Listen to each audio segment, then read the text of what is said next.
All right, well, you guys can see I'm all covered in metal shards and shit's falling out of my hair. So everything is prepped right now, and yeah, so engine bay is just about detailed. I'm gonna go through here with the final pass for really nice detail equipment, and then I'm gonna start taking out the stuff I had laid in here, like these lines of stuff, the motor mount. I've got new stuff, and then I'm going to redo some of the heat shielding stuff here.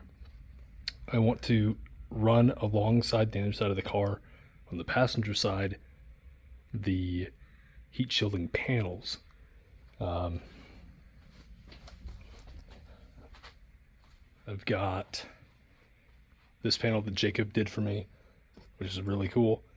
It's got M6 studs that go on the CX Racing lower intake manifold. John's still getting injector bungs machined into that because one of the problems with the CX Racing stuff is if you have the base of the injector leaking, it'll cause a fuel fire. Among other things, that's definitely one of the problems. So right here you'll see my drive-by-wire 44mm Bosch, which is the anti-surge with a dump pipe. Here's the G42 1200 compact with, I believe, the 115 AVR from header shield, nicely covered. The drive-by-wire LS3 with alpha lock. And today's main thing, which I just finished, was the pretty much prep and cleanup of the whole underside of the car. I had a bunch of transmission stuff to clearance for the starter. I'll kind of show you guys what I did there. The next thing on the to-do list is the heat shielding for the underside and pretty much revamp the exhaust wrapping. So some of this is wrapped more loose. Good. Great. So here, this is like exactly what I want. Really, really good coverage. Adds extra mass to the exhaust, which quiets it down. And that's really what I'm going for. I'm going to take these very large wraps here, and I'm going to put them over the mufflers themselves as well, because these have an adhesive, and since the tunnel and floor shield, if it gets hot, it will likely turn to a black sludge, create a bunch of smoke, and melt off.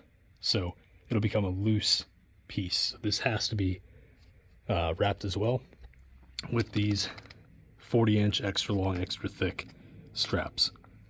So I'm going to redo this for sure. It's way too loose for my liking. I'm probably going to redo this one because it's okay but not great. And I'm going to match all of it right here. So this was like started here, and I got much better as I progressed. So this one I'm going to leave completely bare because the amount of work that Phil put into this needs to be shown, one. And two, it's just unbelievable. If he needs to change anything, like a, excuse me, a small modification, the last thing I want him to deal with is wrapped exhaust, which is just a pain in the ass. I feel bad even covering how beautiful all this was, but it really does quiet a car down, and that's the reason of doing it. This, you guys might be wondering what the hell this is.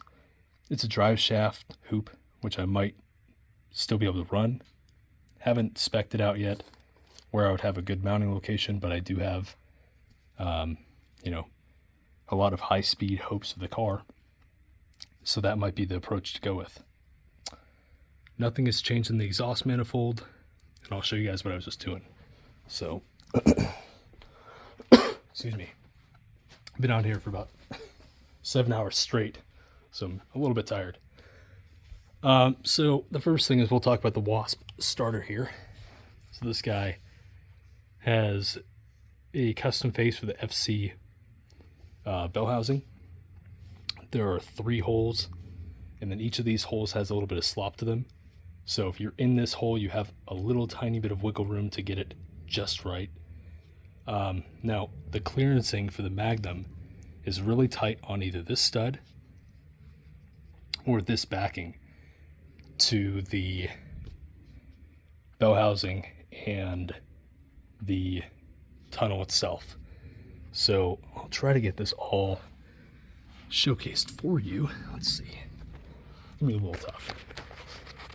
I just finished cutting off, which tab was it? Wow, I did a pretty good job because you can't see it. Okay. This tab right there was hitting this one. Okay. And I added a bunch of clearance on the starter surround. I would not recommend doing as much as I did, but for a while I was running into an issue where the lip here had a tiny little nick in it I did not notice. So instead of clearancing properly initially, I made a little mistake and kind of kept going. So you'll see stuff like this poor bolt, which, yeah, that's the bolt. That's the threads right there. And the bolt head's gone.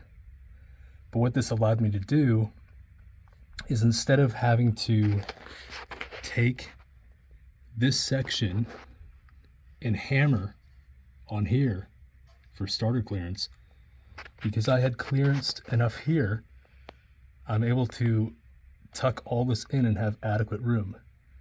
So the starter, especially right here, this is right where this bolt is with your double-aught gauge, 400 amp draw. So the last thing I wanted that to do was go touch the transmission. So yeah, let me throw this up here real quick. Let's see if I can make it frickin' magical. One-handed.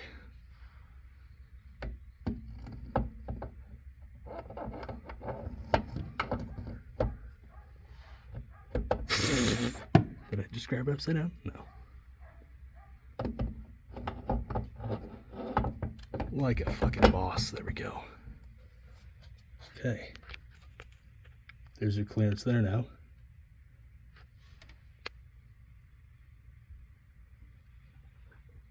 So now this has room here. Before, when this was clocked differently, this had more room, this had no room. So now we're good to go. And the starter is now going to be fine. So I'll get to work on servicing this stuff, changing over motor mounts, and dropping the motor in most likely tomorrow. So you guys stay tuned. There's a lot of good stuff coming. And you know what? For the heck of it, I'll show you guys this one more time, because life is short. Boom, baby.